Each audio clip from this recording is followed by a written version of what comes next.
Kaya, everybody. Welcome to the Audit and Risk Committee meeting, 27th of November. I'll declare the meeting open at 4:31. We have attendance. We have approved leave of absence today from Councillor Cano and Councillor Jones. Item 3, disclosures of interest. And is there any disclosures of interest from members? No? Great. We'll move to item 4, public question time. And I don't believe there's any public questions. So we'll move into business. So item 5.1 is the Audit Risk Management Committee meeting held on the 28th of August. Do I have a councillor to move the officer's recommendation there? Councillor Boland, thank you. Councillor Daff. Councillor Boland, do you need to speak to that? Would you like to? Councillor Daff, I'll put that to the vote. All those in favour? That's carried, thank you. We'll now move into item 6 and reports. So 6.1 is report on legislative compliance requirements for 23-24. So we have a officer's recommendation there, a motion. Do I have a councillor who wishes to move that? Councillor Daff, and seconded. I'll second that. Councillor Daff, do you wish to speak to that? No, neither do I. So, do you wish to speak to that, Councillor Boland? Yes, queries. Yeah. Questions? Yeah, question. Yep. Yes. In the maybe move down on the page to the next part of the agenda, which sorry, I was looking for page 6. Have we got there yet or not? Yeah. Yep. Yeah. Within the report, yeah?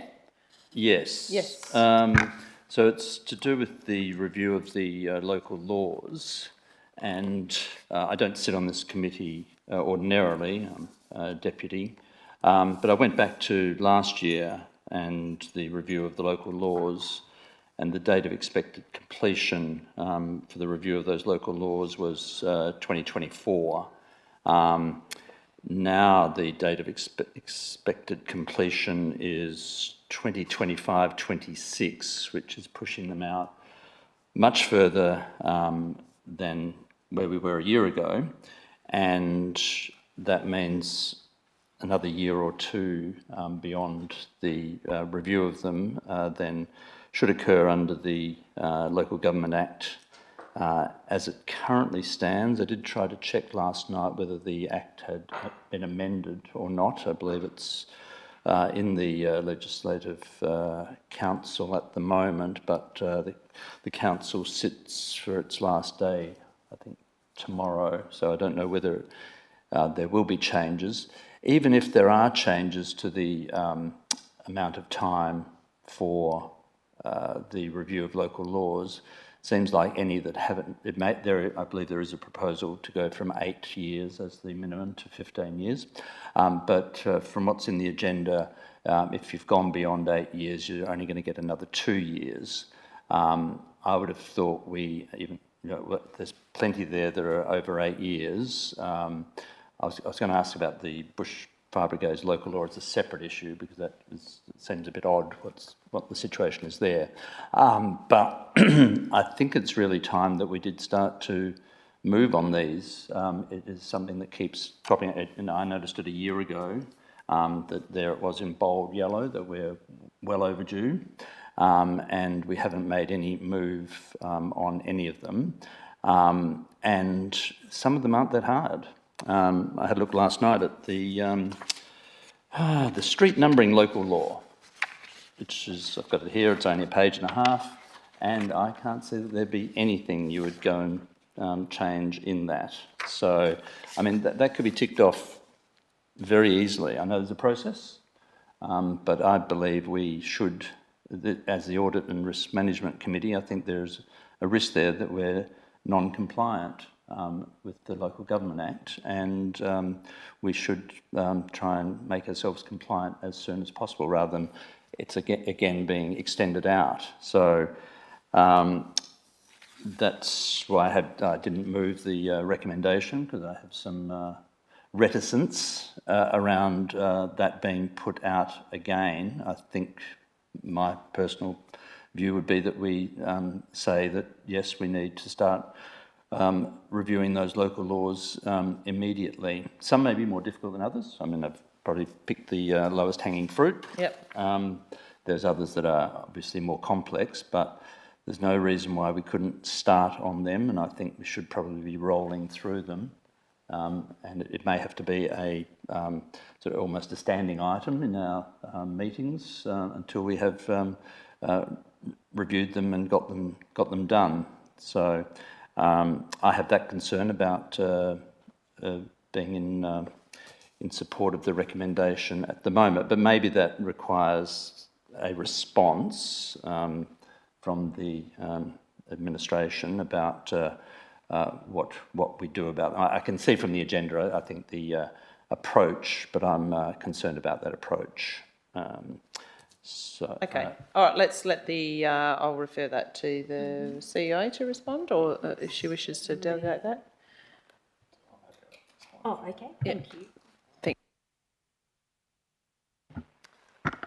I think the initial question related to probably the reasons for the delay, and there was probably an initial reason why it was delayed in 2024, which was a lot of the units that were meant to be undertaking these reviews, such as environmental health unit, which would be doing the nuisance and the health local law, which would likely probably the highest priority ones at the moment, weren't really staffed to do it at that time. And now that we kind of are getting towards that point, we've had this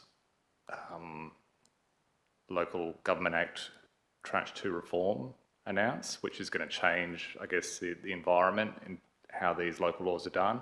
It's also going to include model local laws, which if you introduce a new local law that's in line with the model local law, you have much lower advertising requirements.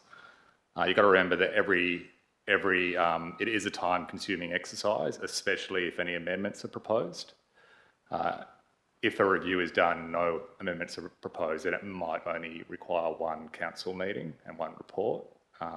But generally, there's some amendments proposed, and that will require an additional 2 council meetings. So the first one to do the review, the second one, and all reviews require a level of public consultation. Then if amendments are proposed and those amendments have to be advertised, they have to go to the department. And then finally it comes back to council for them to consider any of the consultation and any further amendments proposed. So generally each one from start to finish would never take less than 6 months and generally would take about 12 months. So I think the idea is to start as soon as those reforms come into place, and hopefully the model local laws are introduced within that first year. I'm trusting that they won't start the transitional period until those model local laws are introduced, and then run the local laws at that point. Okay. And I guess it's also, council determines the budget. It's also resourcing that amongst all the other, requirements that we have to meet, and other priorities that we have. So it's a council resourcing and capacity within the organisation as well, recognising that your concern is around compliance with the Local Government Act and it being overdue. But I think the validity of the reasons stands, and but if there'll be further discussions around this, I would assume. Can I respond to that? Yeah. Yep, go for it. Yep. I think it is a question of priorities, but one of the main things that we do as a local government is act as a legislature, and we are not acting as a legislature as we should do by not dealing with these local laws and also being non-compliant with the law as it stands. we don't know what the change to the law, well, we don't know whether the law is going to change. If it doesn't get through Parliament the next day, then the law remains as is, and we're bound by that. In terms of timing, if it doesn't get through Parliament, then that's the end of it, because that's the end of the 4 years of the current Parliament. And I think any laws that haven't progressed through the Parliament will lapse. So we're looking at a lapsing situation, potentially. And so it may be that as of today, I may be prepared to vote for what we have here. I do have some other queries, specific queries. But I'm foreshadowing that at tonight's council meeting, I will give notice of a motion that we have a report at the next council meeting about where things stand in terms of local laws, such as we should know the outcome of the parliamentary sittings by then, and then we can make a decision about how we do proceed. But I really do see this as a priority that we are not dealing with. And I raised it a year ago when I first sat on this committee, and it's still there. And I don't think we can keep, just shoving it down the line.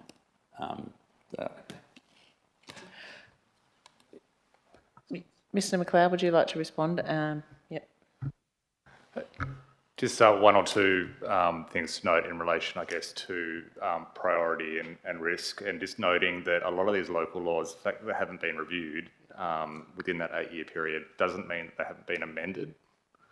So an amendment, so these local laws, especially the ones that are in frequent use, are subject to amendment.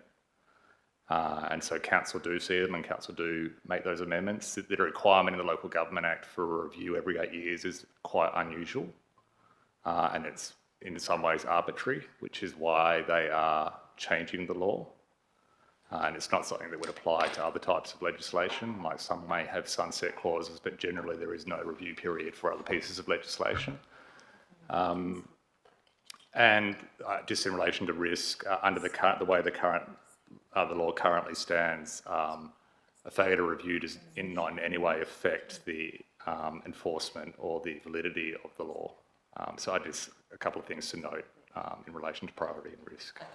Thank you, Mr. McLeod. I've just two secs. Councillor Boland, I have received advice from the CEO that if you wish, and she can maybe articulate this better than me, but yeah, you could propose an amendment to this recommendation to tie that in as opposed to a whole separate process. So if you're happy, if you wish to proceed with that, Councillor Boland, it could be, you can determine the language, but it could be that an amendment additionally that council receives a report local government law. On the local government law review at the January council meeting. Is that okay? At the we'll just take a minute. The February council meeting potentially might be a fair kind of use of, up to you, but how do you feel about that? It shouldn't be too hard to know what the outcome of the legislation has been. Well, I mean, you can test that now with the three of us, but that's a significant impost of resources, I would have thought, to expect that by December. The agenda's already finished, so yeah. It's either that or you could foreshadow a motion at the meeting tonight. But yeah, if you want to make a decision on that.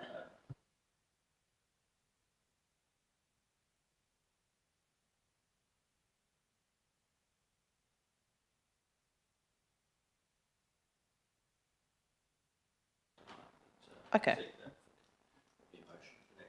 Okay. All right. So we'll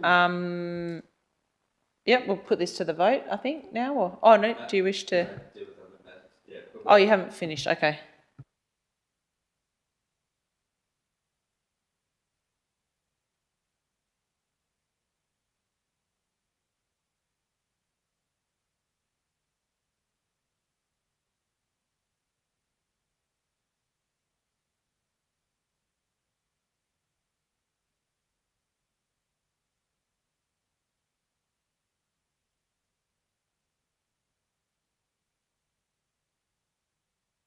occur if you don't have local laws dealing with whatever it is, whether it's parking, health, environment, just running through the list there, extractive industries.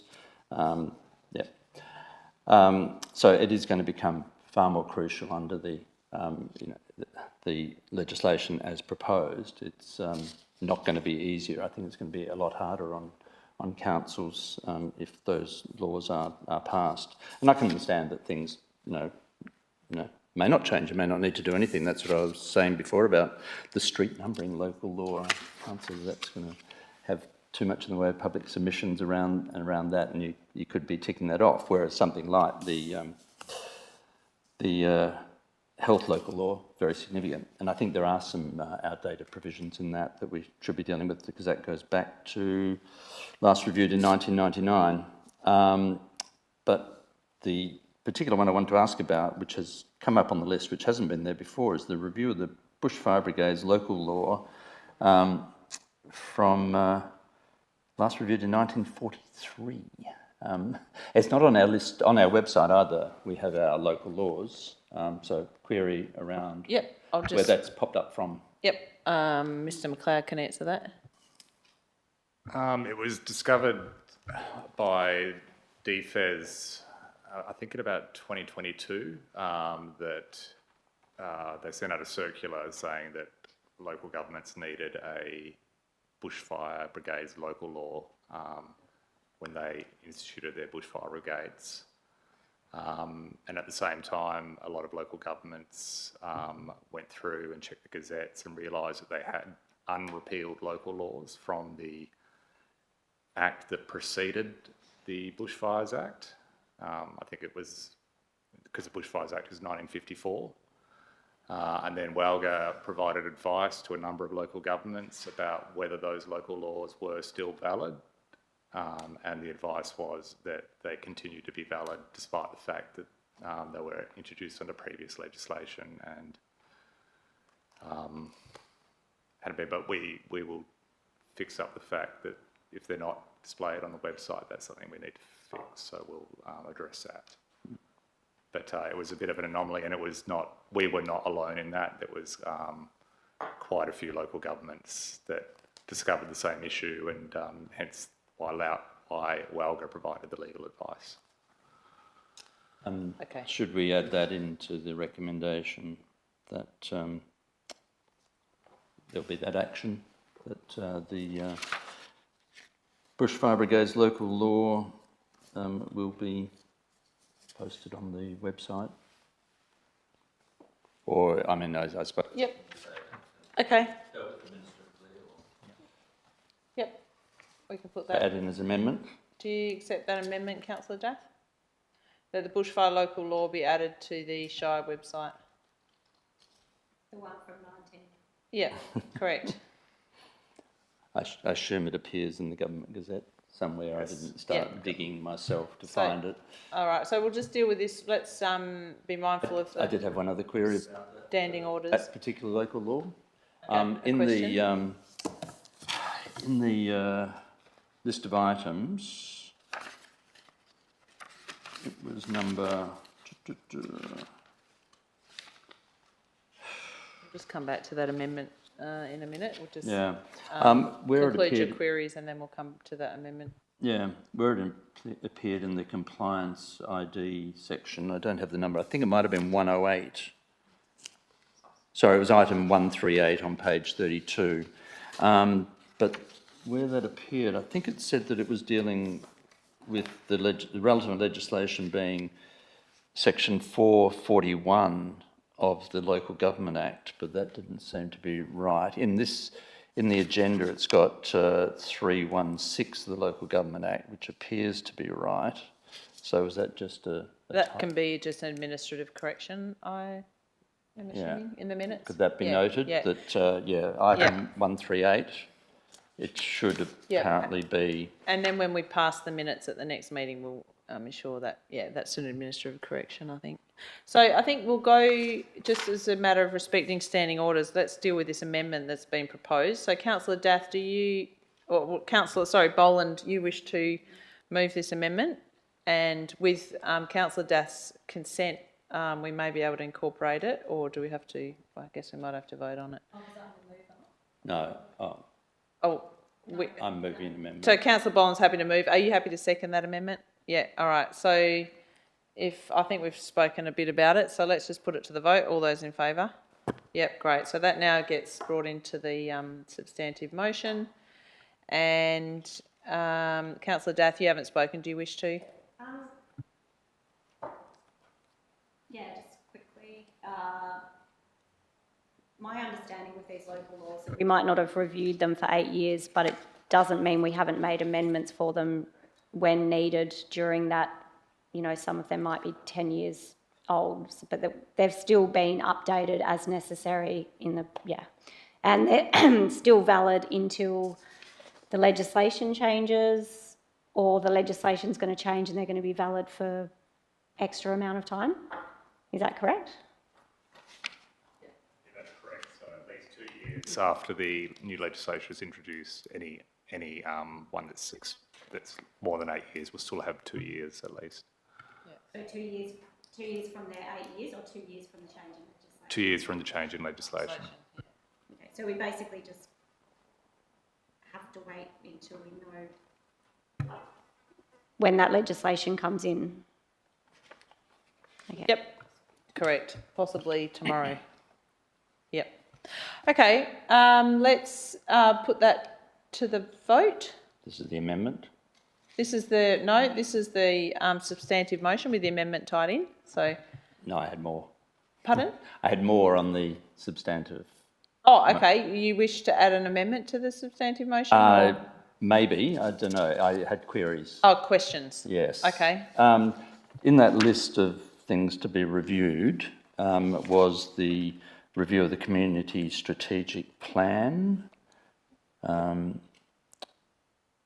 So I was just wondering about that. Is that we've got the strategic community plan 2040, I think it is that right? And it looks like we're going to change that to a strategic plan 2035. And are we, I'm wondering about whether we do pull it back when we went to a lot of trouble, it seems, to have a plan out to 2040. Just the question around that is, are we doing that because it's a statutory requirement that we have to deal with it? Yeah. And I suppose the follow-up question is, are we at the time frame where we need to review it? Yes, we are. Yeah, I can confirm that. And yeah, it's up to us as to what year we put on it. So it's just a change. It's a statutory review, and it's been determined that from the officer's recommendations that it be strat plan 2030. 10 years. 10 years. It was a bit long, the previous one. So, yep, definitely a statutory requirement. Therefore, it'll be conducted, and also a draft KPI, which will be considered by council tonight. Okay. Thank you. That was all I had on the. Okay. Yeah, we'll just deal with this motion currently. So, yeah, we've got that amendment incorporated.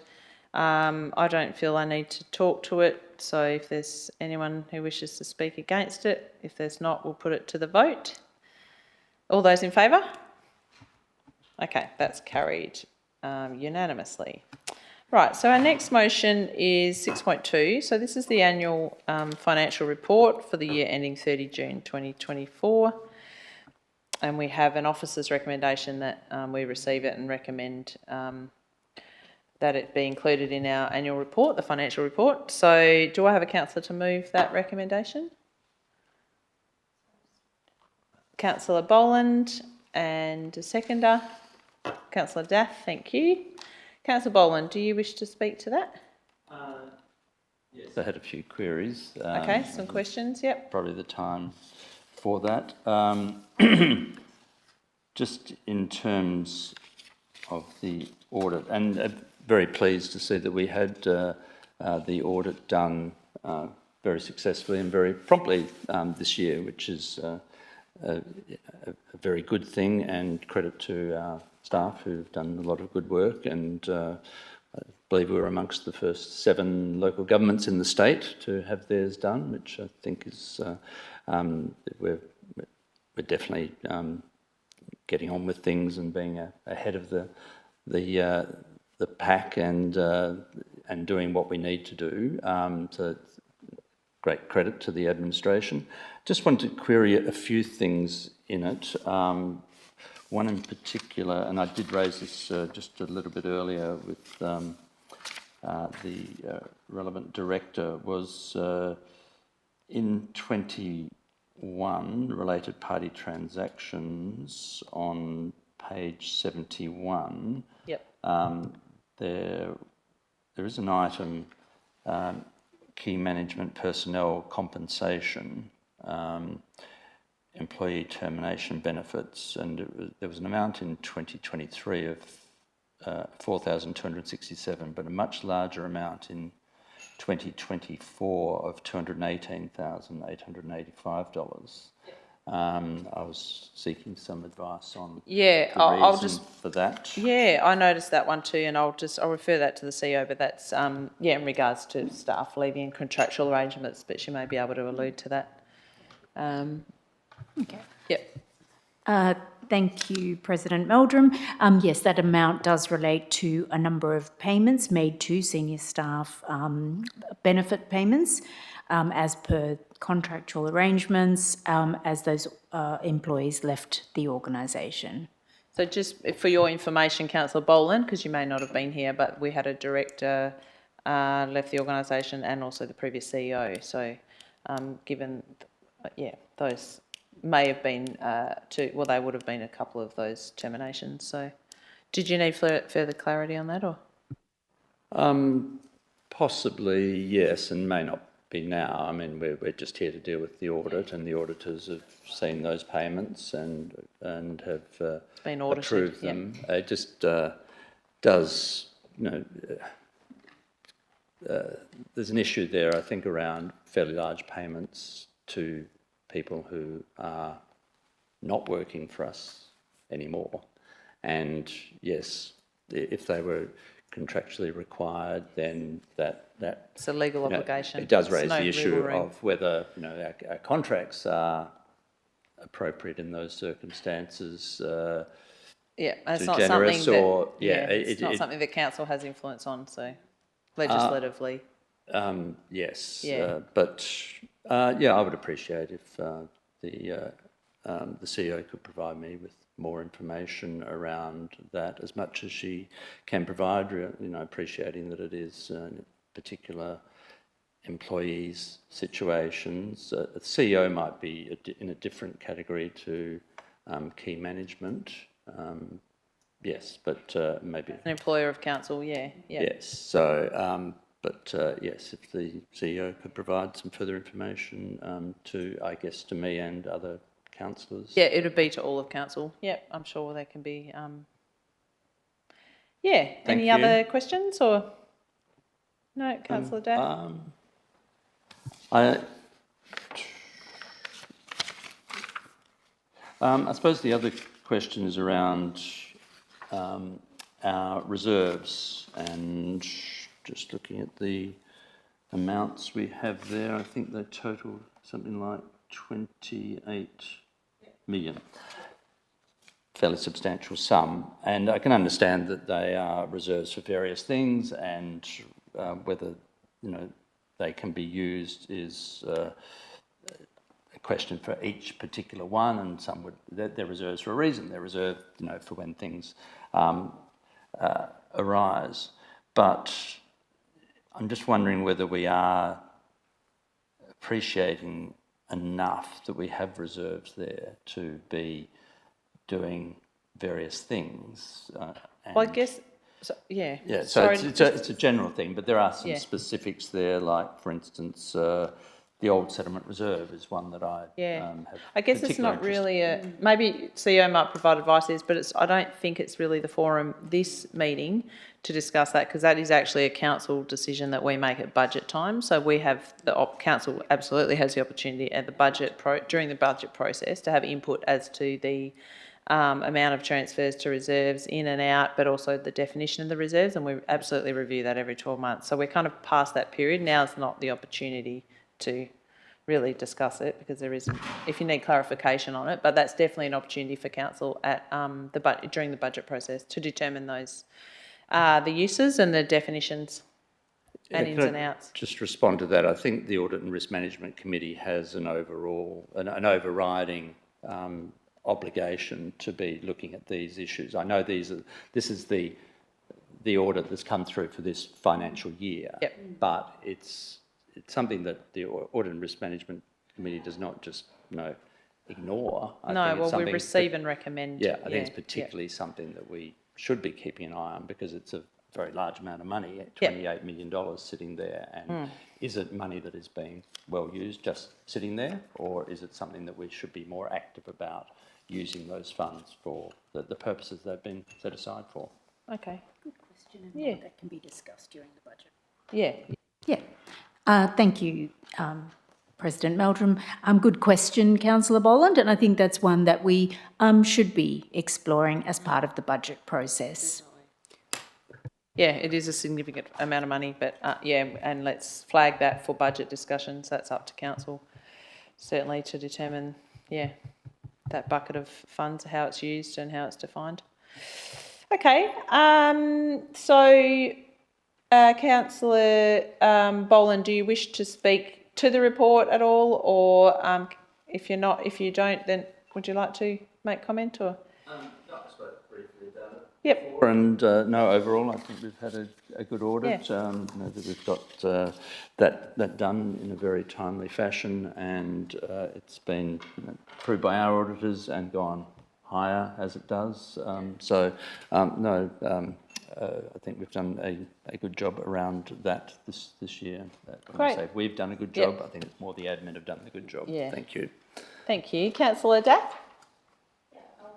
Make a tiny comment about the reserves, because I remember all the budget meetings we have, and we do have a lot of really big projects planned in the next few years with the waste needing to be done, the whole IT systems. There's a lot of stuff that we've had to put money away for, and that was well discussed and well thought out during the budget process. So, I wouldn't see any of this auditing triggering any alarm bells for myself. Thank you. And look, I'll just conclude. I was really, I'd just like to congratulate the staff on the thoroughness and the financial due diligence. So thank you to the team on behalf of council. And pleased that, this, I guess it's the first time that we've had the OAG conducting. Fourth time. Oh, but a different contract is what that's right. Pleased with the process and happy to, pass this in its entirety. So let's put it to the vote, councillors. All those in favour? That's carried unanimously. Thanks. So we'll now move on to 6.3, an audit concluding report for the year ending 30 June 24. We have an officer's recommendation there. In receiving the audit concluding letter for the end of the financial year, and also confirming that the chair of the committee has met with the reps of the Office of Auditor General, and that's me. And yes, I have done that. And let's consider that motion. Do I have a councillor to move it? Councillor Daff and Councillor Boland. Councillor Daff, do you wish to speak to it?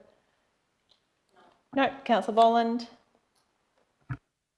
I suppose the only thing to add to what I've said previously is that I thought our auditors did a good job of involving us in the process. It's the first time on this council that I've been involved in an audit, and they consulted with us early on and let us know how they were going to deal with the audit. They came to us at the end of the process as well. So I think that was good for the councillors to be getting that sort of involvement in it, and a good process. I think it's the first time we'd used those chartered accountants. Wasn't involved with the previous auditors, so they may have been just as good, but I was impressed with how They did involve councillors and the administration together, discussing the whole process. So I think it went well. Thank you. Great, and let's put that to the vote, councillors. All those in favour? That's carried unanimously. We now move on to 7, confidential business. There is none. So 8, closure of meeting at 5:06 p.m. Thank you, everybody, for your participation.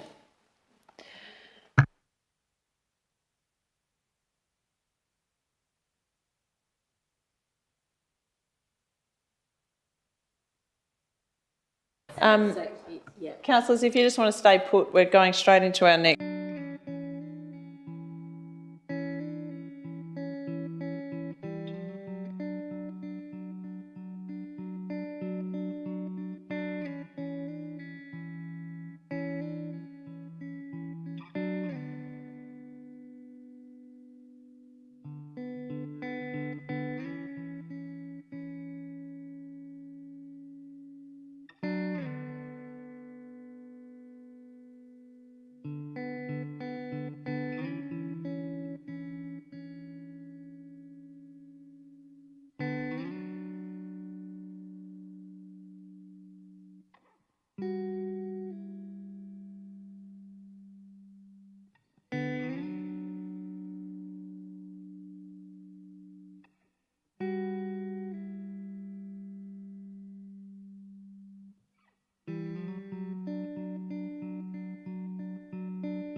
Kaya.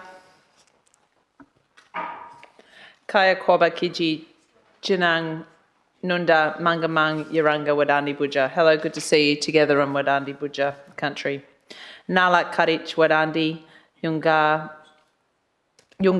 Jali, the traditional owner, Wadandi Buja. We acknowledge Wadandi people, the country traditional owners, and Wadandi Buja. And I pay my respects to the elders past and present. Item 2 is attendance. We have apologies and approved leave from Councillor Jones, Councillor Keno and Councillor Binks this evening. Item 3, disclosures of interest. I have received one written disclosure of interest from Councillor Earl for agenda item 11.2.1, a proximity interest, as he owns a property opposite this proposal. And councillors, I'll ask you again before we consider any item. Yeah, well, please raise an interest if there's any interest you have prior to any of the items tonight. We'll now move into public questions. Item 4.1 firstly is response to previous public questions taken on notice, and there are none, so we'll move to 4.2, public question time. Are there a question or two from the public? Okay, whoever wishes to go first, if you can please, Sally, if you could please state your name and address. Thank you. And hopefully that mic is on, or if not, please turn it on. Sally Pivus, 64 Marmaduke Point Drive, Narrabub. I have two questions and I will email them to save a bit of admin to, is it edixon at, yes, no? I found, yeah, thank you. As soon as I sit down, thanks. Okay, question 1. During public consultation on LPS 2, the Shire received over 800 public submissions asking for bushfire risk to be recognised in LPS 2, including from the Bushfire Advisory Committee. Therefore, A, given this extraordinary number of public submissions asking for bushfire risk to be properly recognised in LPS 2, how much sooner than the 7 months proposed by Councillor Muir in tonight's agenda item 12 can Shire employees respond to this critical issue? B, what higher priority is there for the Shire than addressing the fire risk being faced by every member of the Shire of Augusta Margaret River community? Shall I go on to question 2, or does someone want to answer? You're going to provide them in writing, but yeah, I guess as you know, Sally, Council endorsed, approved the LPS 2 at the last meeting, and there's a motion this evening that Council will consider addressing some of those concerns. So, but yeah, we will formulate a response. Yeah, thank you. And question 2. The community has been through an extensive consultation process on LPS 2, and approximately 2,000 people have made submissions on the EPA Public Environment Review process relating to the proposed Narrabub development. And at the end of this, the Shire asked for community feedback on the proposed plans for coastal infrastructure, rifle butts to Gas Bay. Given the public consultation fatigue the community is now experiencing, and we would not mind this if the Shire acted on informed community feedback, please explain A, how many submissions does it take for Shire employees to implement the substance of those submissions? And B, given the community has been asked and has responded with submissions on fire risk on more than 2 separate recent occasions, how many more times are the employees going to call for submissions from us before it takes notice of what we are telling them?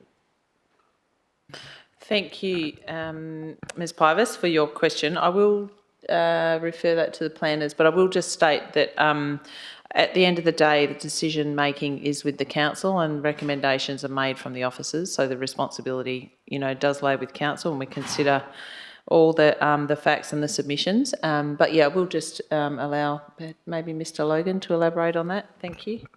Through the chair, I think we'll take that one on notice and provide a more detailed response in the next.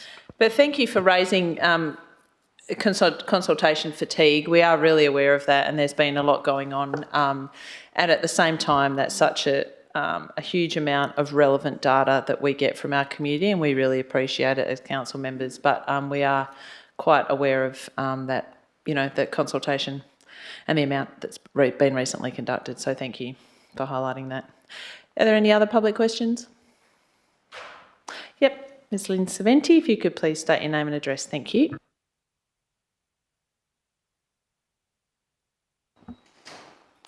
Lynn Saventi, 13 Stewart Street, Margaret River. My question. In 2014, I was a councillor at the time, Shire staff recommended changes to LPS 1, described as post-advertising changes. And these changes included making caravan parks a permissible use on all rural properties in the Shire. However, this change was passed with no community consultation, meaning not one person in the community was able to question or comment on this change of use for some 1,000 properties.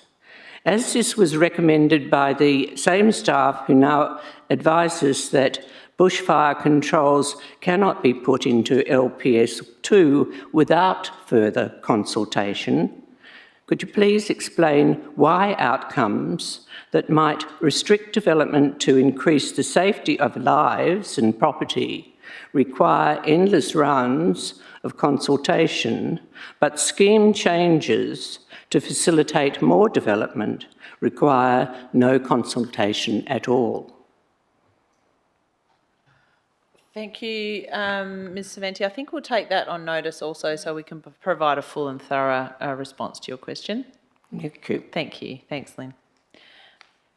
Okay, are there any other questions from the public? No? Okay, we will now move into item 5, applications for leave of absence.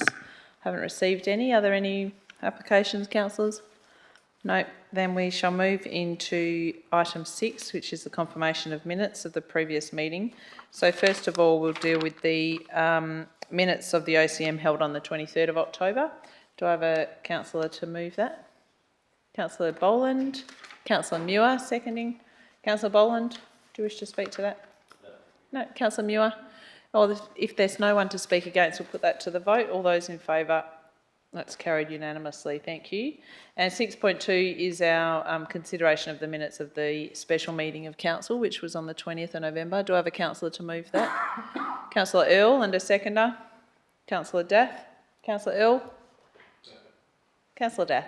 No, if there's no one to speak against, we'll put that to the vote. All those in favour? Carried unanimously. Thank you. We'll now move into item 7, councillors. So deputations. We have 3 approved deputations this evening. The first one on the list is Lisa Bell in regards to item 11.2.1, the Quorum Up Structure Plan. Lisa, if you could please come up to the mic.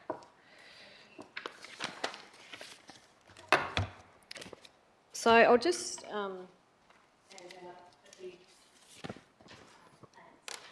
Okay, thank you. Yep, sure.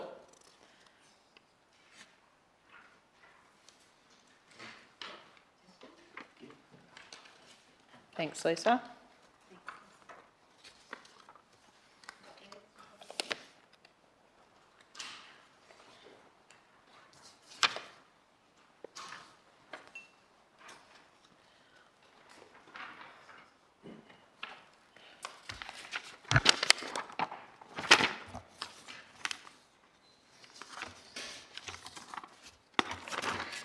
okay. So Sorry, name and address. Thanks, Lisa. oh, sure. Lisa Bell, 50 Burke Circle in Quarrama. So I've just draw your attention to the first plan that I've provided here. And it shows that this scheme amendment for Lot 102 is really important to the future of Quarrama. As you can see, it's a very large land parcel located smack bang in the centre of town. It forms the entrance to our town along the highway, and its design dictates how we can get from one side of town to the other. It's also a litmus test for how the new local planning scheme is going to be applied.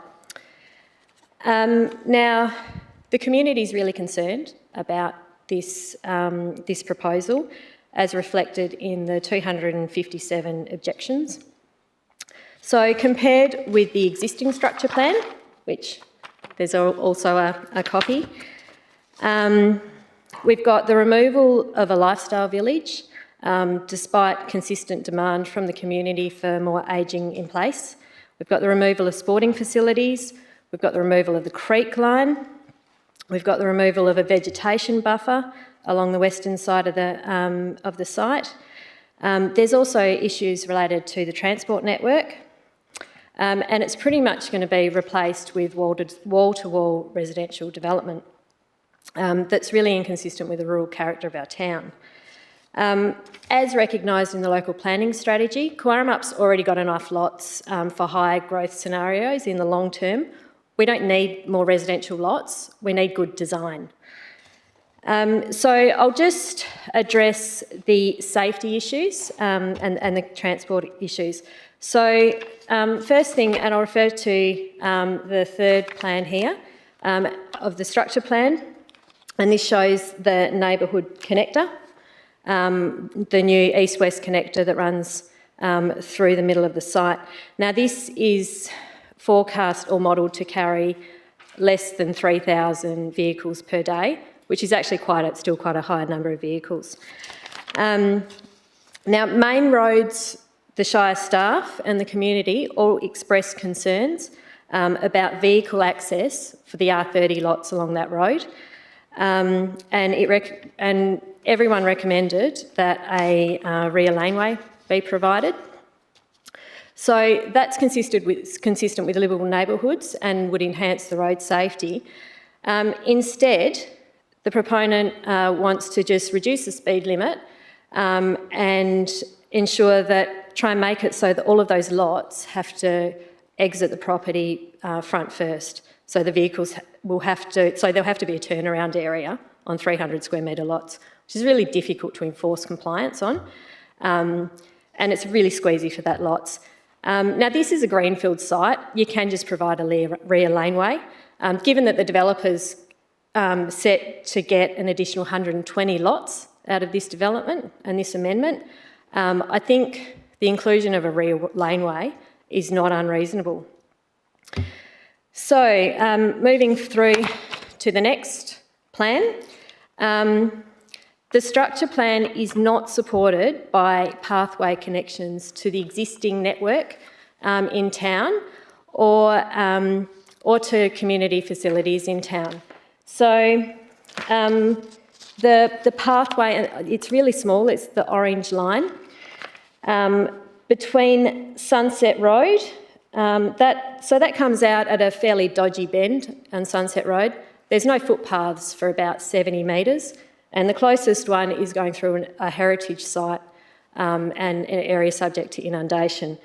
So there's no connection there. There's no safe connection at the top northeast of the site at Memorial Drive. That's a really quite a dangerous location for pedestrians to cross as it is, and there's no footpath in the vicinity of that. So in order for people to get from the R60 lot, which is the top left, they're going to have to walk up and around the existing road network. So that actually, and that's really quite significant because it means that it extends the distance people have to walk to town. So yes, there's footpaths provided within the development, but it doesn't matter if there's no safe connections outside of the development. So this also affects the way that our community can move from one side of our town to the other, because there's just not those safe and convenient connections. So this is really inconsistent with the aims of the scheme to promote development that reduces reliance on motor vehicles and encourages a modal shift for pedestrians and cyclists.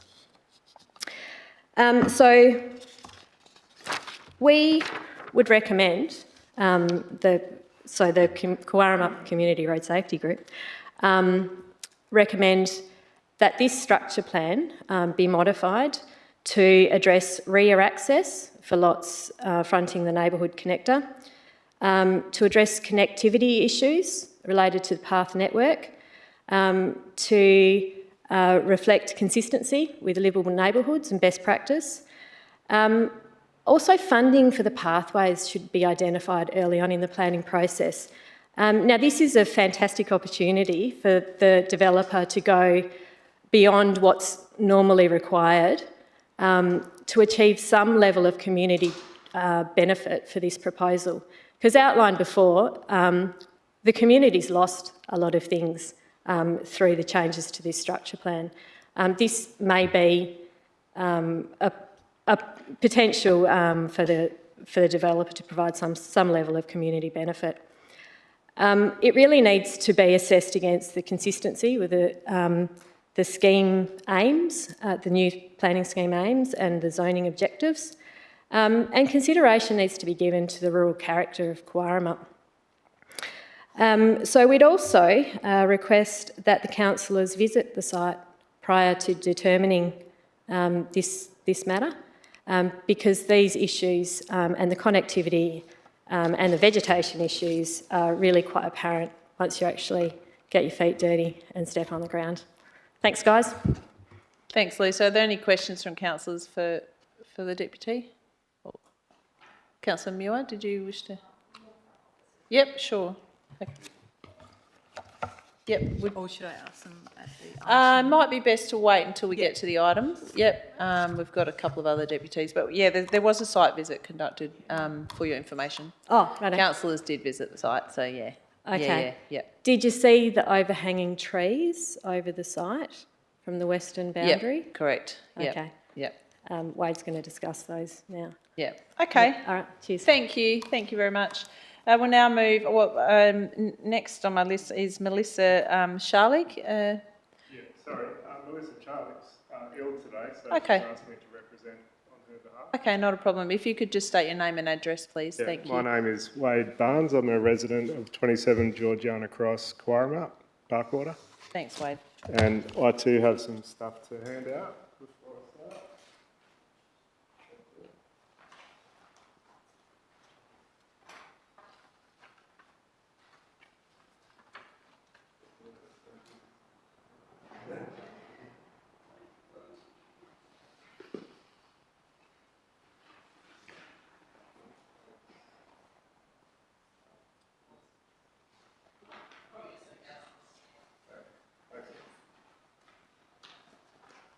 Okay. So I'm here tonight to represent the Parkwater Community Group. Now the Parkwater Community Group objects to this structure plan. In particular, it's concerned with the removal of vegetation buffer along the western side of the site and removal of a creek line through the site. So I'll just detail these individually. The removal of a vegetation buffer is likely to result in the death of trees outside the western boundary of the site, which at the moment is wedged between Sunset Drive, and there's a narrow boundary you can see on that block, and also there's an easement between the rails to trails and the block. So as it stands, our 12.5 lots now abut the vegetation on the boundary of the western side.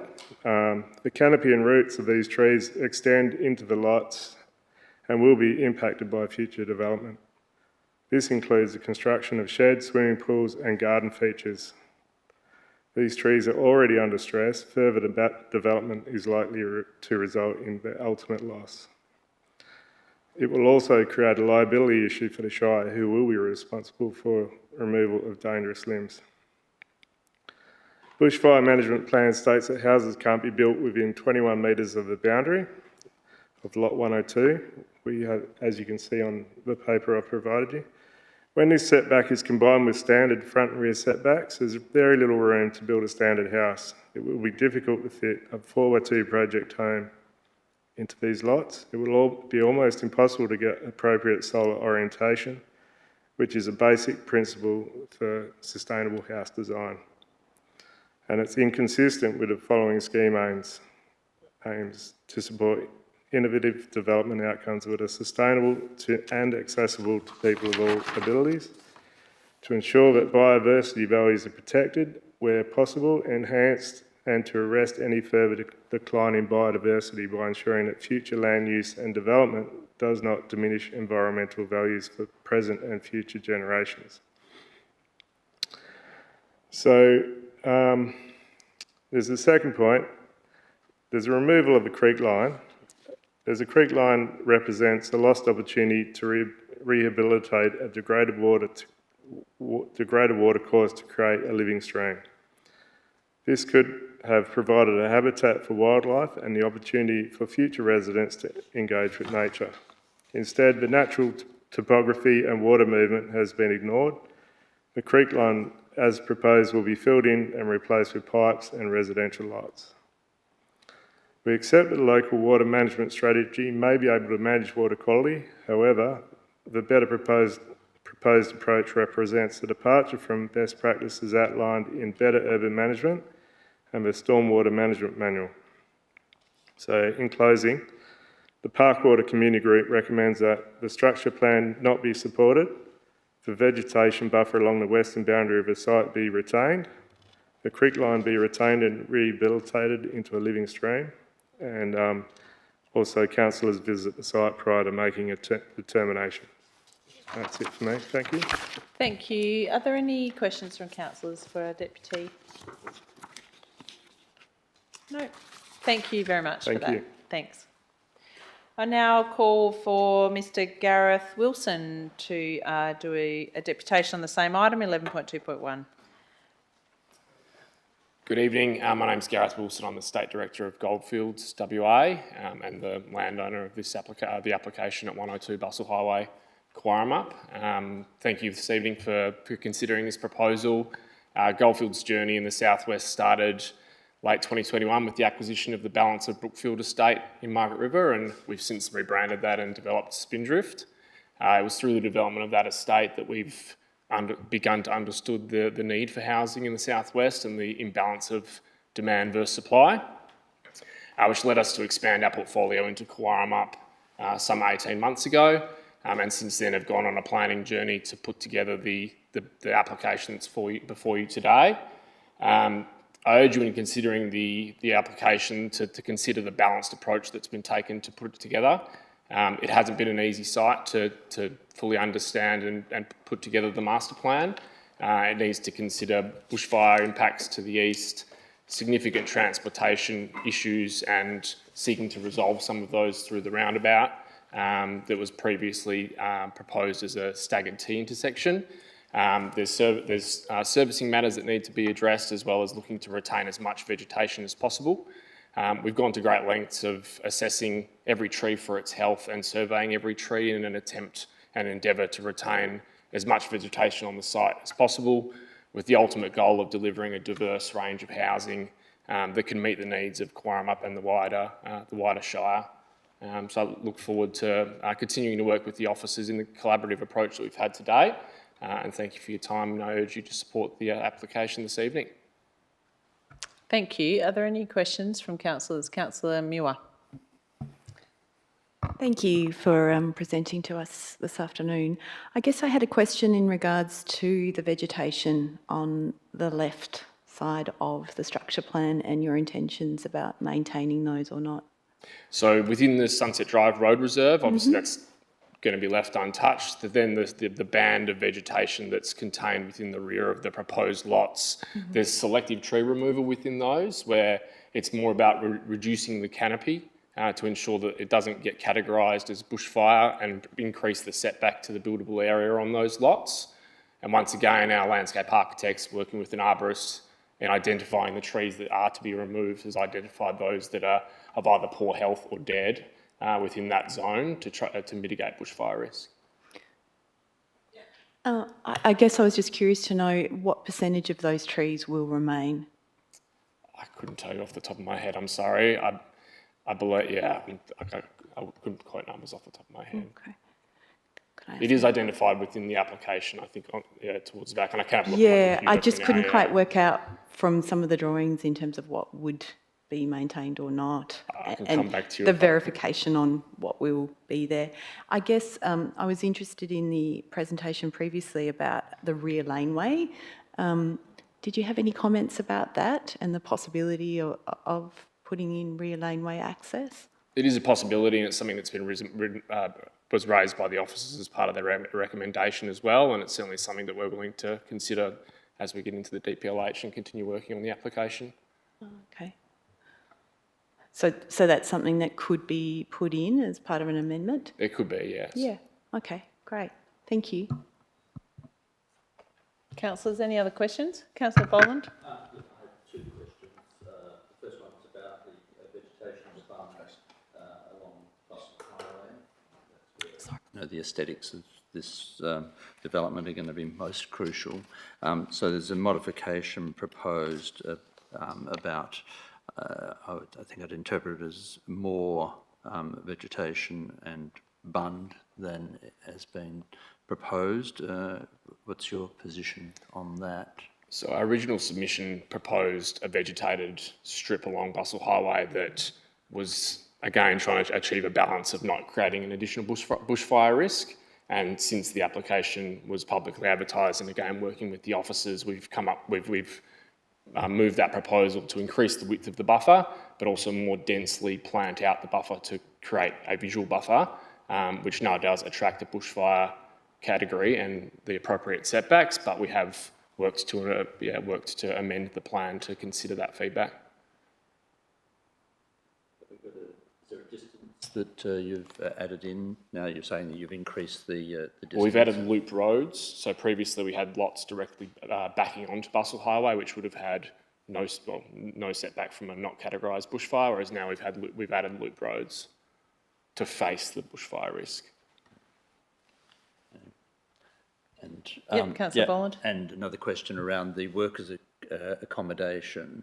How are you going to ensure that occurs, say, by way of title, or what arrangements are you proposing around that to ensure that that actually happens? Sure. Look, it's something that is still subject to approval, obviously, with and further consideration with negotiation from the state government and also Goldfields, the feasibility side of things. The idea came about some 12 months ago off the back of work that was completed by the Margaret River Tourism Association and Wine Association around the need for short-term workers' accommodation in the region. That idea, Goldfields has considered to be something that we could potentially deliver as more of a build-to-rent outcome. So we would, instead of being land developers, deliver a full life cycle and build out of that proposed medium density site. And instead of on selling it, then look to take long-term leases from commercial entities who could then sublet to their workforce or use it for their workforce. But it would, if that development was to proceed, it would ultimately be maintained in single ownership and managed as part of a grouped housing site. I wasn't clear there on whether you'd retain the ownership or whether someone else would be. Well, that would be our intention as an asset. If we were to have it leased out, would be then to maintain ownership of it. Yes, or potentially if someone else was to own and manage it, but if it was set up with long-term leases in place, then those leases would have control of the ultimate housing within it. Yeah. Are you going to be proposing any detail to the WAPC about the mechanics of that, like you would retain ownership for a certain period of time, like 20 years, 30 years, or I'm just wondering how this is going to be achieved. I mean, it sounds good in principle, but how it's going to, be effective. I'm just wondering around that. Yeah, so the announcement of state government funding was off the back of 6 months of a business case we put together late last year. So there was an announcement of $1.6 million to cover various things associated with the delivery of the project. That funding fell well short of what we'd originally requested, and ultimately that funding we did request for the roundabout to be considered as part of. We're still waiting to hear back from the state government about what the terms of the proposal would be in return for us delivering the key workers accommodation, so it's not something I can answer at this time, but I do acknowledge that the delivery of that development will be subject to further local approvals in terms of a DA if we are going to be delivering a built form outcome. Would that be part of the subdivision application, though, to the WAPC? Yeah, or if we're going to create lots, it would be, if we're just going to deliver a built form outcome, it would be a DA. Yeah. We'll have some more opportunity when we consider the item, Councillor Boland, to ask our officers some questions around that. Yeah. Are there any other questions from councillors? No? Okay, thank you. Thanks very much, Mr Wilson. Okay, councillors, we'll now move on to item 8, petitions. There are none unless anyone has one. No. And on to announcements from myself. So this month saw the CEO and I complete our Walk the Streets in Witchcliffe. East Augusta, the top of Margaret River and Augusta, as part of our commitment to being accessible and responsive to the community. The CEO and I regularly walk the streets of our community, engaging directly with residents, business owners and listening to their concerns. These walks really allow us to stay connected with the people that we serve, ensuring that we understand their needs and are able to make informed decisions that truly reflect their priorities. And the response has been overwhelmingly positive for them to have that opportunity. So thank you to the CEO for joining me on those walks. We bid farewell to our local officer in charge this month, Simone Taplin.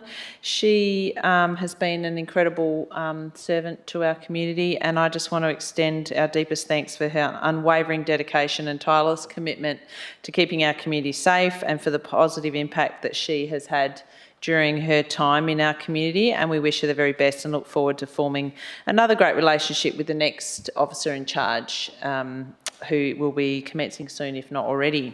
I had the incredible opportunity to be a panellist at the South West Development Commission Innovative Industries of the Future conference. It was a really inspiring experience, full of great connections and thought-provoking discussions, and predominantly around the need for us to transition to a renewable energy-driven economy, and really came out of that feeling quite inspired for the future of our region and the communities. And thank you to Mr. Byrne for emceeing that event. On behalf of you all, I was honoured to open the paired back street party, and I really would like to acknowledge formally all those within our organisation that assisted in bringing together such a wonderful community event. As I think you can all agree, the vibe was really great, incredible, with a swell of beautiful family, friends and community spirit that extended from one end of our main street to the other.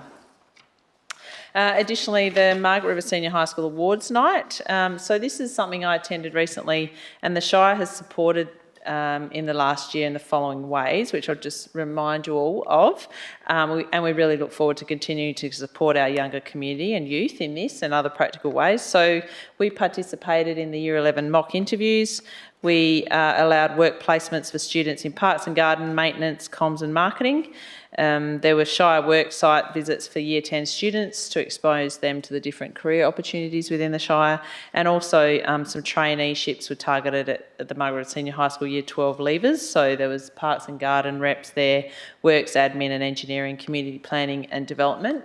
I think it's a really great way of us working with the youth and the high school to really open up their eyes to the opportunities that we can provide. We just had the zone meeting on Friday in Manjimup, and there was a few interesting topics at that meeting. The zone supported a review of the funding model for all aspects of bushfire emergency management responsibility.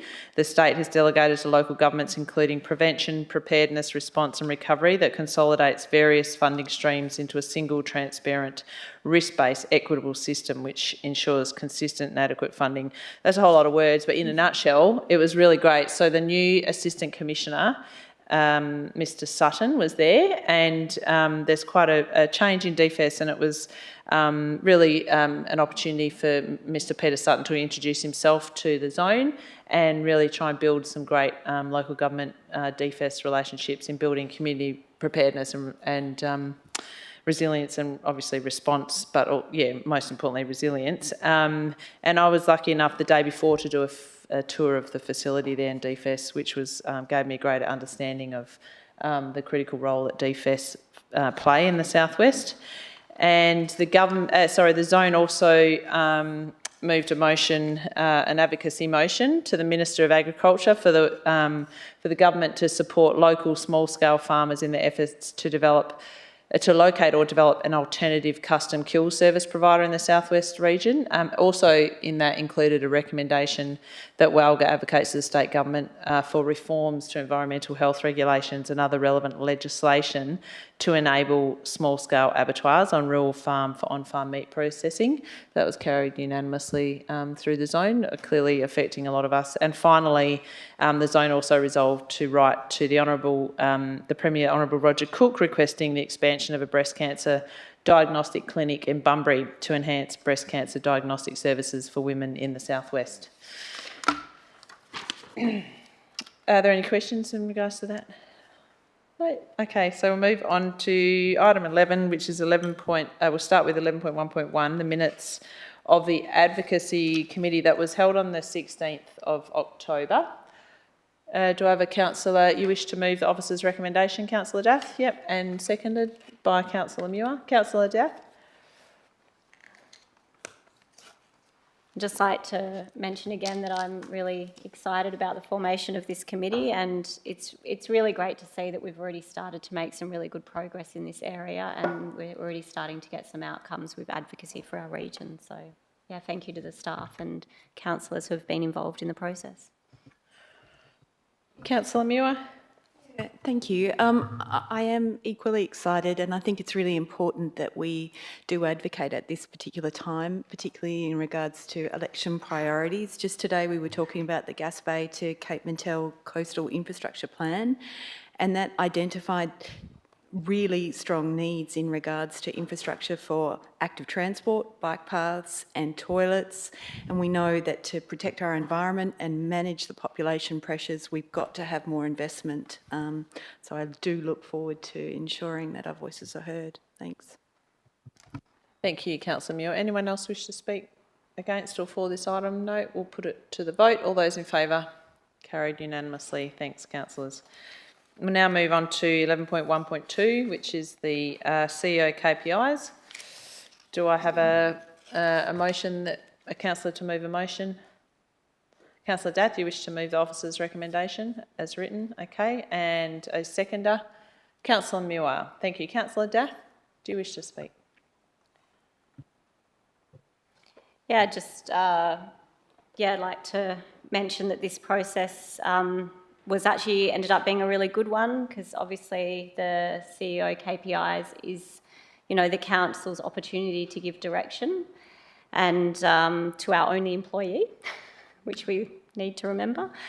So yeah, I'd just like to thank everyone who was part of the process and have patience while we got to the best outcomes. I'm really happy where we landed with all of this. Thank you, councillor. And councillor Muir, do you wish to make comment? Yeah, I think it's been great that we have spent some time on looking at these KPIs and ensuring that they really are going to be fit for purpose. And a lot of work is obviously already happening in regards to ensuring better customer experience, customer service. I'm really looking forward to that happening for our community too. So thank you. Anyone else wish to speak for this item or against? No, I'll just conclude in that, I'm really pleased where we've got to here, councillors. It's been a thorough process, and it really, I think they're well articulated and are going to give our CEO very clear direction on what our priorities are over the next 12 months. I'm really pleased to see the recommendation publishing these KPIs, very transparent leadership, which is really great. And and of course, I think it's really important for us to engage a consultant through that process, and it's in line with recommendations in the sector. So I fully support this recommendation. Let's put that to the vote, councillors. That's carried unanimously. Thank you. We'll now move into planning items, so 11.2.1, and Councillor Earl is leaving as he's declared a proximity interest.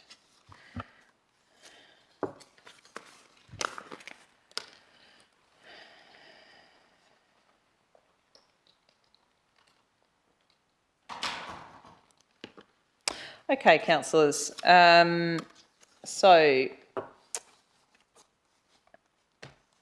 So in considering this item, do I have a councillor to move a motion?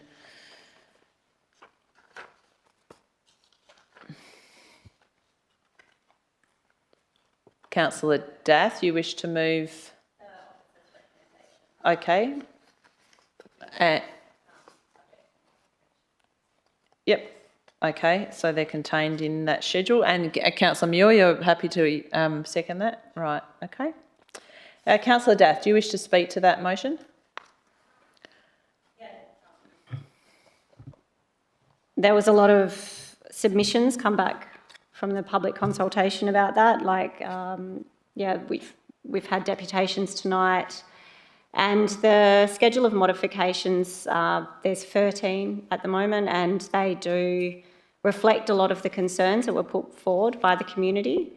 There are another couple that were mentioned tonight, and the developers have noted that they're also considering those. The obviously noise wall, traffic management, roundabout and the connector road are major issues, and the vegetation retention. But these are all in the modifications, so currently I'm happy with where that sits. Thank you, Councillor Daff. Councillor Muir? I have a question, first of all, actually. Sure. To Director of Planning. Just in regards to the discussion about the rear laneway access, is there a possibility of some wording around how we could make that an amendment? Yes, but just first a few comments, if I may. That is discussed in the report, and the idea of a rear laneway was raised as one potential solution. The solution that we arrived at was to deal with it by way of a preparation of a more detailed plan in terms of setting in place other kinds of solutions which are commonly used, such as shared crossovers. So you would detail that in something called a local development plan, and then people would need to adhere to that. The reason why we elected to go with that option as opposed to the rear laneway, which is a totally legitimate option to use, and you would have seen other examples of that throughout the Shire, is because the amount of vehicles using or predicted to use that entry road at around 3,000 didn't meet the threshold, the policy threshold for use of rear laneways, which is actually quite a great deal higher. That said, there's a modification in the existing suite of modifications, which notes that the road geometry and the extent to which that entry road's going to be the main thoroughfare to allow cars to get into the park water and so on, has been changed as the plans have evolved, and we've asked that the impact of that go back and be remodelled by way of an updated, they call it a TIA, Transport Impact Assessment. So if as a result of that, the number of vehicles using the road did increase and tip over that threshold, then that would allow us to insist on a laneway. But at present, it doesn't. I would like to move that. I've got two amendments I would like to put forward, if that's possible. Perhaps I'd like to test that one first. We'll do one at a time. Yeah. Okay. I guess I would like to hear, your advice in terms of what's the best way to put forward rear laneway access, because I do feel it's important that we recognise the significant amount of community feedback and thought that has gone into this. And if it is possible to put something in place, I think we should try and do that. Would that be a way of modification 14 to be added to the schedule? I think that would be the ideal way to do it, yes. Okay, right. So, Councillor Muir, do you want some assistance from the officers? To be honest, yeah. Obviously, I'd like to put forward what's the best wording about ensuring there is rear laneway access. Okay. And then obviously I have another amendment to put forward. Yep. All right. Well, we'll deal with one at a time. Yeah, sure. Yeah. So before us, I have another amendment to consider that Council recommends to the WAPC, in accordance with Clause 22E of the deemed provisions of LPS 1, that the amendment to the structure plan for Lot 102 Bustle Highway, Kawarama, be approved, subject to modifications. In the schedule of modifications. Yeah. Thank you. I've got it here. Yep. Thanks, Councillor Muir.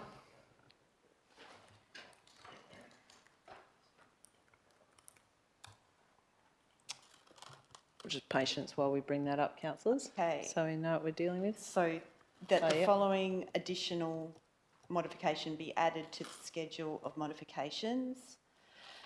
Modify clause 4.3.7.1 within part 1 of the structure plan text to add the following. Completion of the neighbourhood connector road shall be achieved prior to the extent of residential development and subsequent additional traffic movements at the Memorial Drive Bustle Highway intersection, comprising the function of that intersection.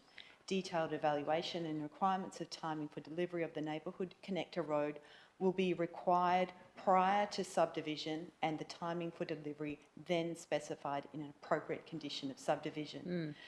And this is to ensure that the community will not be left waiting for an indeterminate period of time before the connector road is put in place, because unfortunately we have seen in our Shire in recent times community left without appropriate transport infrastructure, and that poses a risk to safety and general amenity. So I commend this amendment to my fellow councillors.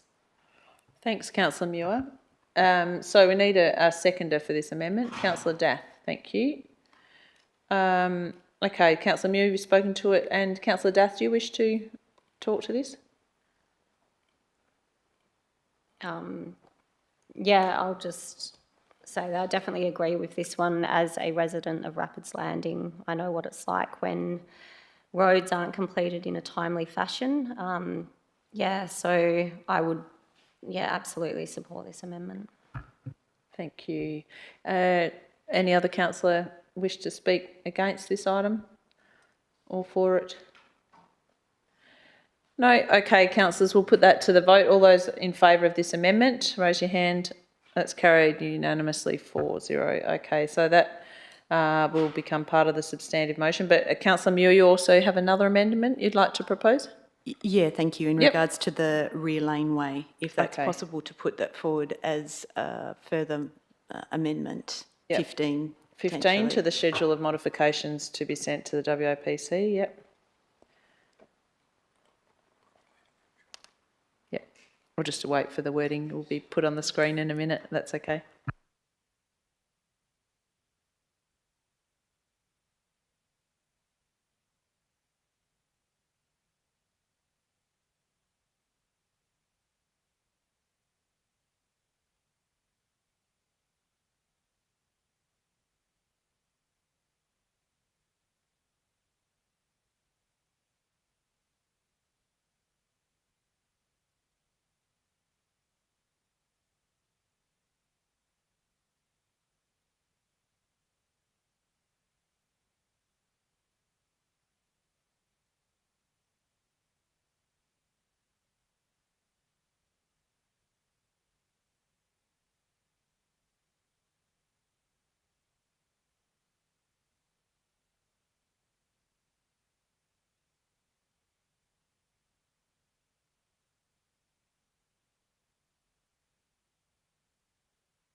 Okay, councillors, I think we have some text in front of us here. So, Councillor Muir, did you wish to read that out? Yes. I'd like to move the following additional modification be added to the schedule of modifications. Rear laneway access being provided to the R30 lots fronting the subdivision access road. This is to address community concerns but also to ensure community safety. Okay, thanks, Councillor Muir. Do I have a councillor to second that amendment? Councillor Boland, thank you. Okay, Councillor Muir, do you wish to speak to that? I'd like to commend this amendment to fellow councillors. I think it's really important that we respond to the people who live in Quarramup and understand the transport and amenity concerns and ensure that into the future they are addressed appropriately. We've heard from the developer that they're amenable to this, and I think it would be useful to put it forward. Thanks, Councillor Muir. Councillor Boland. No, apart from, I think this is a sensible amendment to get a good outcome, and if the developers are amenable to it, then hopefully this will be incorporated, and I think would be an asset to the subdivision. Thank you. Thanks, Councillor Boland. Anyone else wish to speak to this?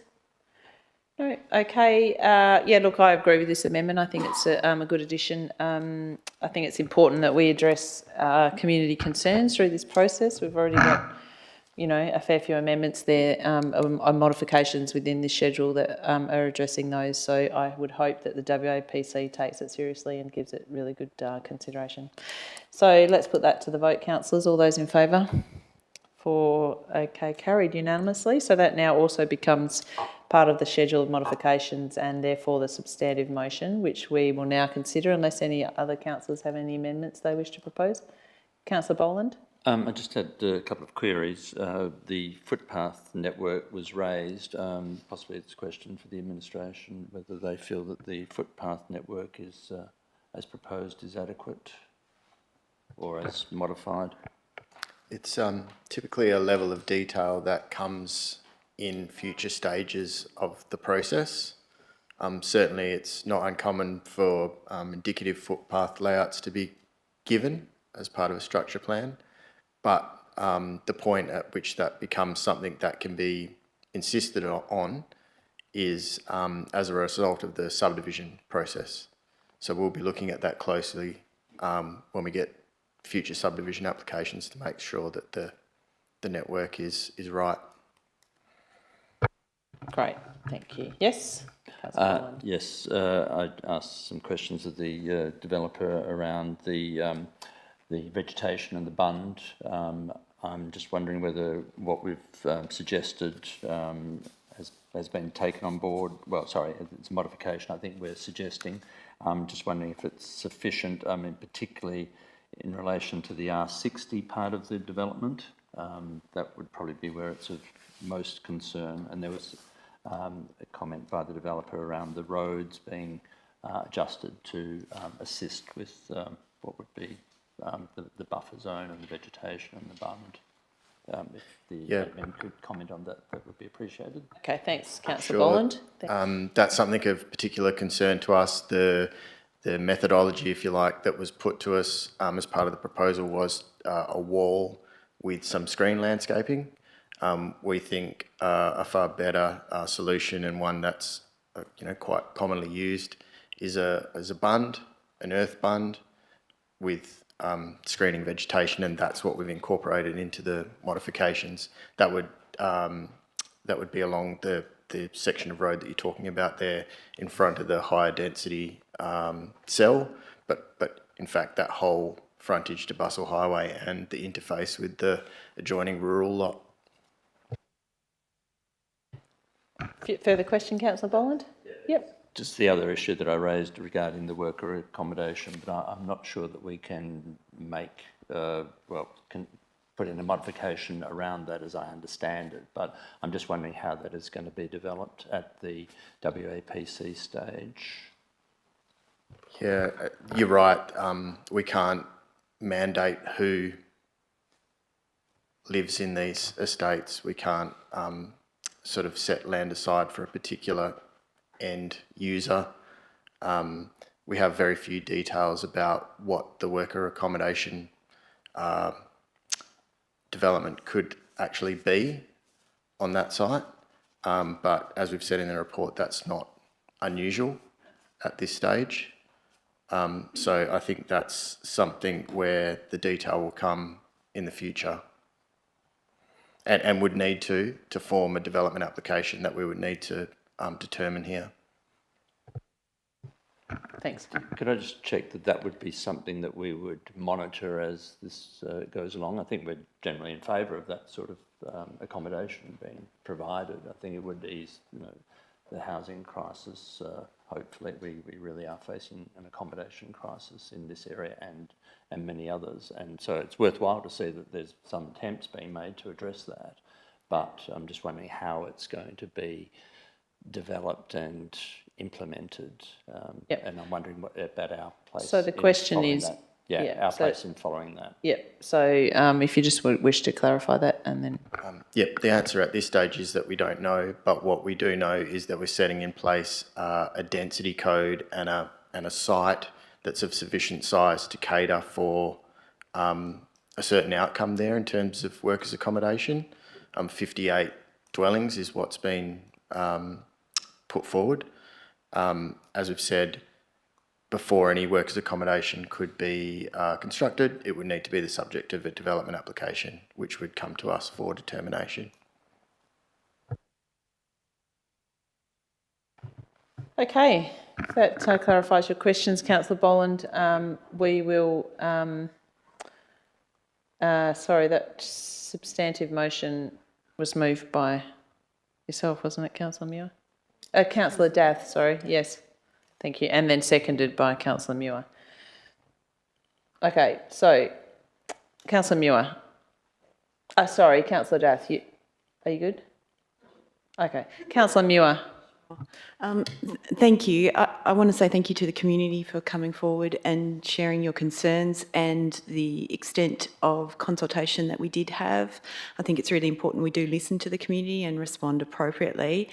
I am really hoping that we can ensure that the vegetation is maintained. We all know how important it is to have green areas, not only for our environment, for people too. So hopefully that can be done. Thank you. Thanks, Councillor Muir. Anyone else wish to speak to this motion?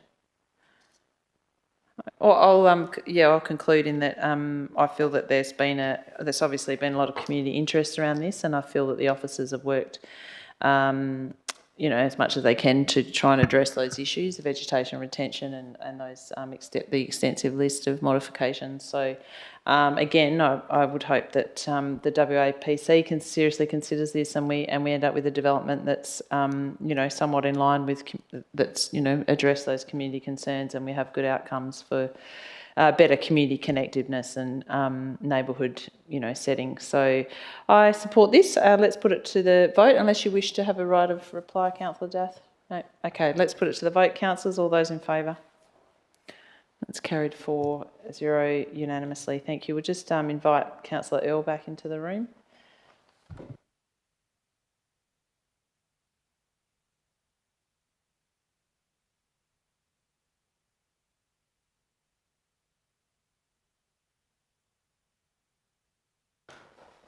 Thanks, Councillor Earl. That was passed with a couple of extra modifications. Okay, councillors, we'll now move into item 11.3.1, which is the appointment of external members to the Audit and Risk Management Committee. Do I have a councillor to move a motion here? Councillor Boland, do you wish to move the officer's recommendation as it's written? Yes. And a councillor to second that, please. Councillor Earl. Councillor Boland. This is an exciting new community initiative to have an independent member, and we've actually gone further and have two. Well, one is the initial and the other is the deputy. We've had some quality applications, and we appear to have two people who will be assisting the Audit and Risk Management Committee, and it's I think something that is going to be beneficial to our community to have that extra community input into our decision making. Thank you. Great, thanks, Councillor Boland. Councillor Earl, does anyone else wish to speak for or against this item? No, we'll put it to the vote then. All those in favour? It's carried 5-0 unanimously. Thank you. We'll now move to 11.3.2, which is the 2025 schedule of dates and venues for ordinary council and committee meetings. So, okay.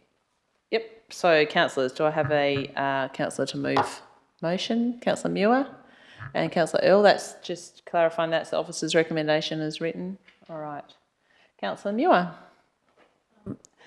Yeah, 2025 already. Thank you. I'd just like to move it as written. I think we have gone through and ensured appropriate dates and making sure that we're visiting Augusta as well and Margaret River. Yeah, thank you. Thank you. Councillor Earl? Any other councillor wish to speak? Councillor Boland? Yes, I'm not in favour of part 3 of the recommendation until we resolve what we are going to do about whether it's Q&As or whether it's agenda forums.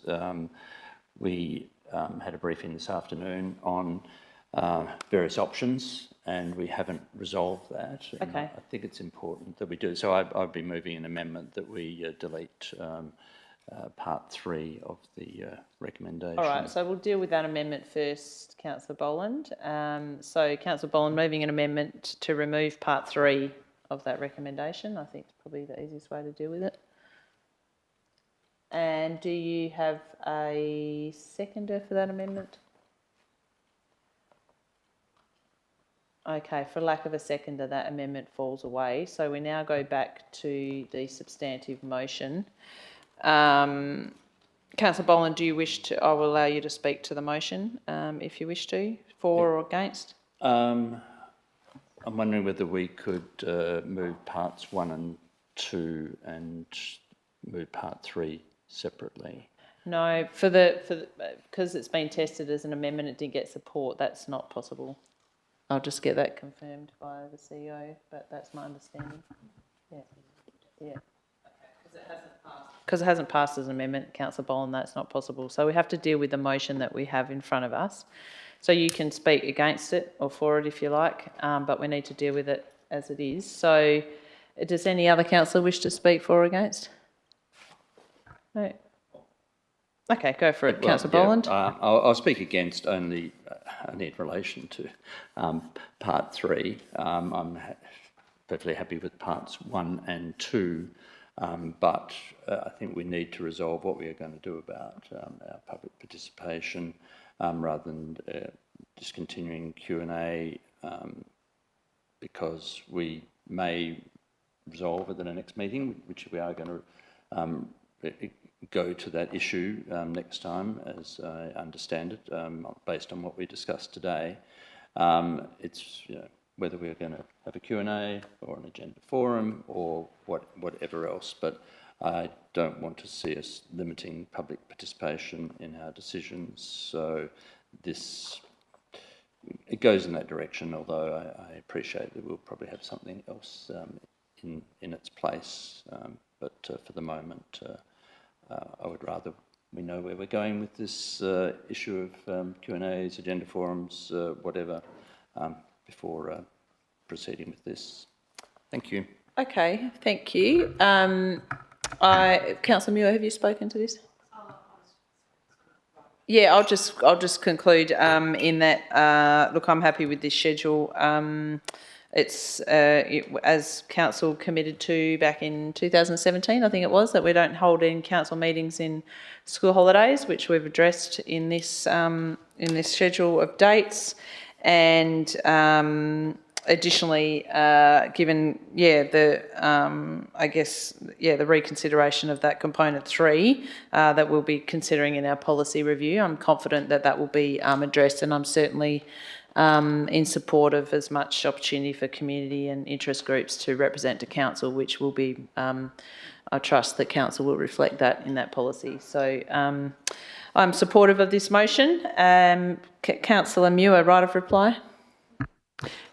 Thank you, Shire President. Just further to that, I understand Councillor Boland's concerns about ensuring that the community has an opportunity to put forward their concerns and that we can address them. Unfortunately, I don't think the question and answer session provided that adequately because we didn't get many question and answers from the community. There wasn't much attendance at all, and therefore we actually need to put in place something that serves the needs of our community better. So, yeah, I'm happy to support this. Thanks, Councillor Muir. That closes the debate on this one, councillors, so let's put it to the vote. All those in favour? That's carried 4 and against. 1, Councillor Boland voting against. Okay, councillors, we'll now consider item 11.3.3, which is the list of payments for October 2024. Do I have a councillor to move a motion for this item? Councillor Earl, you wish to move the officer's recommendation? And a seconder? Councillor Muir. Councillor Earl? No, thank you. Councillor Muir? If no one else wishes to speak for or against, we'll put this to the vote. All those in favour? That's carried unanimously. Thanks, councillors. We'll now consider item 11.3.4, which is the financial activity statement for September 24. And I have a motion there on the screen. Councillors, anyone willing to move that motion or an alternative? Councillor Earl, moving the officer's recommendation, and a seconder. Councillor Dath. Councillor Earl? Councillor Dath? No. Okay, if there's no one to speak against that, then we'll put that to the vote. Councillors, all those in favour? Carried 5-0. We'll now move into item 12, which is motions from members of which previous notice has been given. And we have one there. 12.1 is investigation of planning options to improve bushfire safety from Councillor Muir. Councillor Muir, do you wish to read out your revised motion there to council? Thank you. That council requests the CEO undertake an investigation of special control areas or any other local planning amendment process that could be utilised to improve bushfire safety, including consideration of social, economic and environmental costs and benefits, and report the findings back to council by the end of June 2025. Thank you, Councillor Muir. And we now move into... we need to consider that motion and get a seconder. Do I have a seconder for that motion? Councillor Dath. Councillor Muir, do you wish to speak to that? We have had significant feedback from the community about concerns in regards to bushfire risk. And we all are very aware that bushfire risk is becoming elevated and will continue to be so with our drying climate. We also have nearly a 3% population increase every year, and I think we need to consider very carefully what are the strategic impacts of this and how do we put in place planning that addresses the growth of our community and protecting the environment that many of us really enjoy and live here for. And I think that we need to very carefully consider, and I think that's why it's important to allow this amount of time to ensure that we get a high quality report that does ensure we have thought deeply about the best planning mechanisms. Because to be honest, I don't want to just allow development to occur and then once it's occurred to ensure safety for residents clearing remnant bushland. I think we need to be more forward-thinking than that. Thanks, Councillor Muir. And Councillor Dath, as the seconder, do you wish to speak to that? Yeah, could I just ask a quick question? Yeah, go for it. To the Shire officers. Yeah, just as we had a couple of public questions about it earlier, just to get the timeline on that and just a bit of feedback for the date of June 2005. Through the chair, we'll answer that more fully in the public question, more fully in writing, but just to answer your question in relation to this motion, if we want to dive deeply into this issue, which I understand is the intent of the motion, it's not something that can be done in a few weeks. It's not an action in the corporate plan, it's not budgeted at the moment. We have to fit it into our work schedule. So if we're going to do a comprehensive piece of work in alignment with all the other things that we need to do this year and we're already committed to, I think that timeline is, it's a stretch, but we'll do what we can to get there in that time. Thank you for that clarification. Yeah, just in support of this motion and the recent changes to the SPP 3.7 that came into effect last week, which kind of reduced a bit of the Shire involvement in the bushfire management planning locally. I find that really worrisome for Margaret River. So going back to last week's decision to not do anything drastic in the LPS2 draft, it was hard to make sweeping decisions that would impact many ratepayers. Those, asking us to go back and consult with them is that a lot of the people that will be affected by this wouldn't have actually known that this was a decision that was being put forward. So I feel like this process has to be done correctly. Everybody has to be consulted, not just the people who want this to happen straight away. So it definitely, with the changes that made at a state level, it is really important that we get this correct and that we do the process and that we actually get to implement real solutions, and hopefully that will come in a timely fashion. And I look forward to getting the report from the Shire officers. Thank you. Thanks, Councillor Duff. Any other councillor wish to speak to this motion? Councillor Boland? Yes, thank you. It's the only reservation I had around it was the time frame, which got mentioned in the question that we got in public question time today. I'm hearing from Mr. Logan that it is going to be a bit of a stretch, but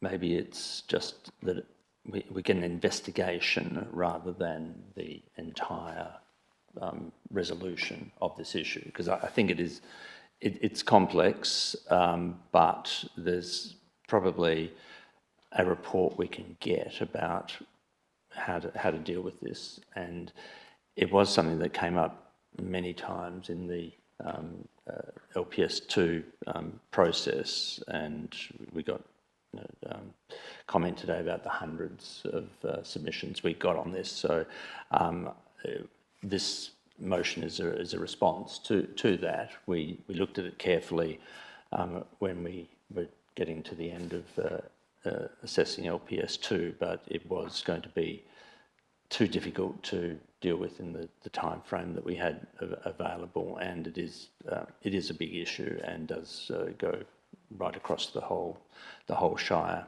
So I'm supportive of us doing it. Time frame, let's hope it can be before the end of June. I noticed from our KPIs that we passed today for the CEO that she's got quite a few things to be responding to us around the end of June 2025. It coincides with about 12 months in the job, and it's something that we've put on her. Well, there's numerous things in her KPIs. Maybe this would, so she doesn't have too much of a backlog at June 2025. Maybe this comes a little bit earlier. But that would be for her to work into her schedule. But I'd like the community to be aware that we are treating this issue seriously, and we're going to deal with it as soon as possible. Thank you. Thank you. Any other councillor? Councillor Earl. Yeah, thanks, and I'll very much support Councillor Muir's motion. So, interesting that today was the meeting day, and Councillor Saventi would have been there, that we didn't have the meeting because the fire was on. So it was the fourth Wednesday, 13 years ago of November when the fire kicked off. So, which is generally what everybody's talking about. But in my support of this, it just can't be about trying to stop development. We have to use this to find ways to protect and make people safe. And while we look at the submissions that came in through the LPS, 95% of those submissions around fire were probably from people who were wanting to use it as a mechanism to stop the development in Narrabeen. And it can't, we as a council can't be doing that. We need to find other ways around to work out how we're going to make people safe. So we need to have a really deep dive into this over the next 6 months or so to work it out. And if it does take longer, well, so be it. We can't go rushing into this.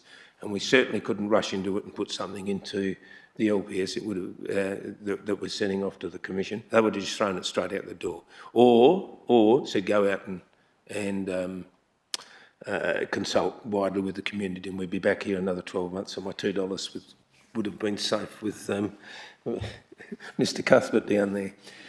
And unfortunately, if we look back to my previous time on council, it took the previous LPS took about 15 years to get through because all these things kept getting put in the road. So we need to allow the LPS to get through, which I think we've done. We all did a good job to get that through. But now this process, we need to work our way through, diligently work it out, just see what we can do to make our people safer. One thing we need to remember is people are going to continue to want to come here, whether we develop it or not. If we stop the development down here, then all our houses will just go to the rich and famous will be moving in here. We will lose our community heart. So we need to be very careful how we act here, but I'm very supportive of it. Thank you. Thank you, councillors, and thanks, Councillor Muir, for bringing this to attention of council. I think as decision makers on behalf of our community, it's absolutely our responsibility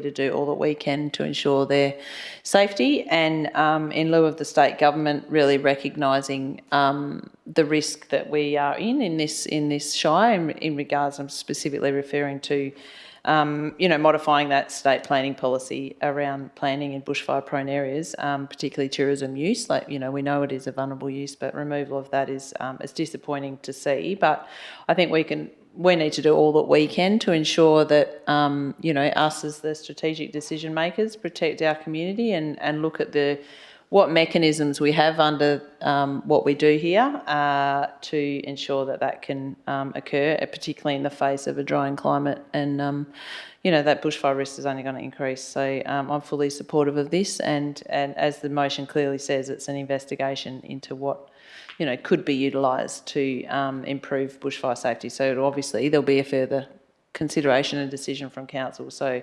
it's not a huge impost, I feel, and I appreciate, the organisation being able to reshuffle and prioritise things given what council decides.